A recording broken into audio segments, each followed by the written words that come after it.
warahmatullahi wabarakatuh. Perkenalkan, nama saya Nadine Karissa Ramadhani dengan NIM 0614 138242 9069, kelas Palembang, mahasiswi semester 4 PG PAUD. Di sini saya ingin menjawab ujian akhir semester mata kuliah Kesehatan dan Gizi. Baik, soal pertama, sebutkan dan jelaskan cara penanganan kesehatan fisik dan psikis pada anak, serta jelaskan pula cara penanggulangannya kelainan gizi pada anak.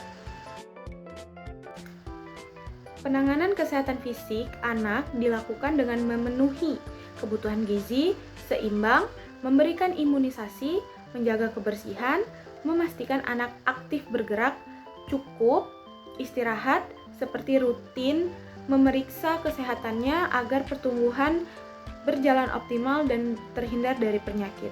Yang kedua, penanganan kesehatan psikis anak dilakukan dengan memberikan kasih sayang, menciptakan lingkungan yang aman dan nyaman, membangun komunikasi yang baik dengan anak, serta memberikan stimulasi melalui bermain agar anak mampu mengelola emosi dan berkembang secara mental. 3. Penanggulangan kelainan gizi dilakukan dengan memberikan pola makan sesuai kebutuhan anak, memberikan ASI dan MPASI yang tepat, membantu tumbuh kembang secara rutin, serta memberikan edukasi dan penanganan medis jika diperlukan agar kondisi gizi anak kembali normal. Soal kedua, analisis soal berikut. Seorang anak usia 3 tahun tampak sering lemas, kurang aktif, dan berat badannya stuck selama 3 bulan. Berdasarkan gejala tersebut, analisislah kemungkinan masalah gizi yang dialami anak tersebut. Jawabannya, gejala anak sering lemas, kurang aktif, dan berat badan yang tidak bertambah selama 3 bulan menunjukkan kemungkinan anak mengalami gizi kurang atau bahkan mengarah ke gizi buruk.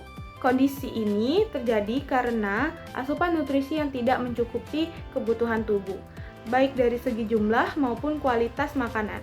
Anak usia 3 tahun mengalami kenaikan berat badan secara bertahap, sehingga jika berat badan stuck, itu menjadi tanda adanya gangguan pertumbuhan.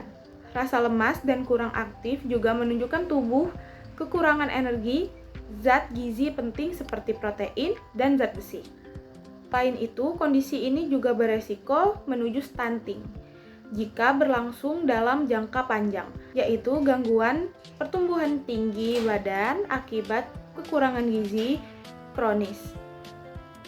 Oleh karena itu, anak perlu segera mendapatkan perbaikan pola makan, pemantauan tubuh kembang, serta pemeriksaan tenaga kesehatan untuk penanganan yang lebih lanjut. Soal yang ketiga, analisislah kandungan energi kalori pada menu makanan anak usia 4-5 tahun di bawah ini.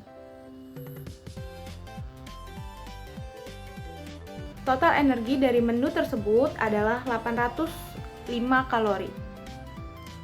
Jika dibandingkan dengan energi anak usia 4-5 tahun yang rata-rata sekitar 1.400-1.600 kalori per hari, maka asupan ini masih kurang jauh dari kebutuhan.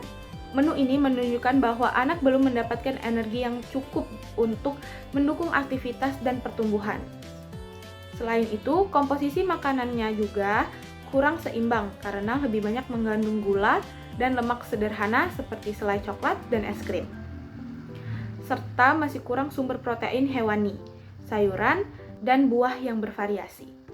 Jika kondisi ini berlangsung terus-menerus, anak berisiko mengalami gizi kurang, ditandai dengan berat badan yang sulit naik, mudah lelah, pertumbuhan yang tidak optimal. Oleh karena itu, perlu penambahan porsi makan atau selingan sehat, serta perbaikan kualitas menu agar kebutuhan energi anak dan gizi anak terpenuhi. Soal keempat, analisislah 2 kasus di bawah ini. A. Seorang mahasiswa mengeluh sering pusing, lemas, dan mudah mengantuk. Ia biasanya hanya sarapan kopi dan roti, lalu makan nasi dan ayam sekali sehari, jarang minum air putih, dan tidak suka buah. Pertanyaannya, analisislah kemungkinan gangguan gizi yang dialami mahasiswa tersebut serta dampaknya pada aktivitas sehari-hari. B. Seorang mahasiswa 19 tahun memiliki aktivitas sedang. Dalam satu hari, ia hanya makan 2 kali. nasi, mie goreng, dan minuman teh manis. Tidak ada sayur dan buah. Pertanyaannya, analisislah bagaimana kecukupan gizi dari pola makan tersebut dan bandingkan dengan kebutuhan AKG usia 19-20 tahun. Jawabannya, A. Pola makan mahasiswa tersebut menunjukkan asupan gizi yang tidak seimbang dan cenderung kurang, terutama kekurangan zat besi, vitamin, cairan, serta energi. Kebiasaan hanya sarapan kopi dan roti serta makan sekali sehari membuat tubuh kekurangan nutrisi penting sehingga kemungkinan mengalami anemia ringan dan gizi kurang. Kurangnya konsumsi air putih dan buah juga dapat menyebabkan dehidrasi dan kekurangan vitamin.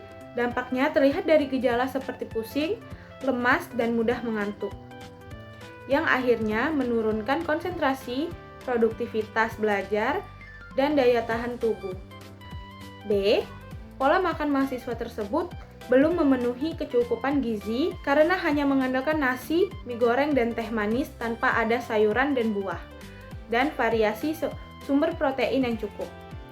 Asupan ini tinggi karbohidrat dan gula, tetapi rendah protein, serat, vitamin, dan mineral. Jika dibandingkan dengan kebutuhan AKG 19-20 tahun yang membutuhkan energi sekitar 2.200 sampai 2.600 kalori tergantung jenis kelamin dan aktivitas. Pola makan ini kemungkinan kurang seimbang dan tidak mencukupi zat besi penting meskipun energi mungkin terpenuhi sebagian. Dampaknya adalah resiko kelelahan dan gangguan pencernaan, penurunan daya tahan tubuh, serta dalam jangka panjang dapat memicu masalah gizi seperti gizi kurang atau bahkan kelebihan berat badan dengan kualitas gizi yang buruk.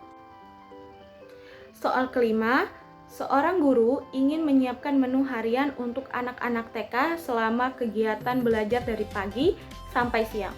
Menu yang dirancang sebagai berikut: bubur ayam 1 mangkok 220 kalori, pisang kepok 1 buah 90 kalori, dan air putih.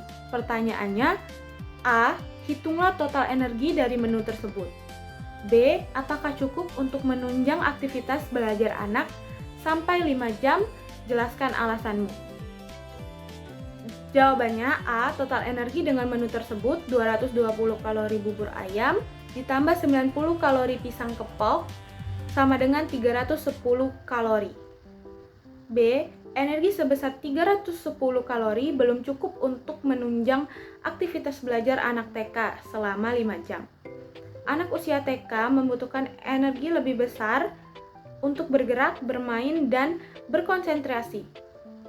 Dalam rentang waktu pagi hingga siang, idealnya anak mendapatkan sekitar 400-600 kalori atau lebih sebagian dari kebutuhan hariannya. Selain itu, menu tersebut kurang variasi, terutama sumber protein, lemak sehat, dan sayur. Akibatnya anak bisa lebih cepat lapar, kurang fokus, dan mudah lelah saat kegiatan belajar berlangsung.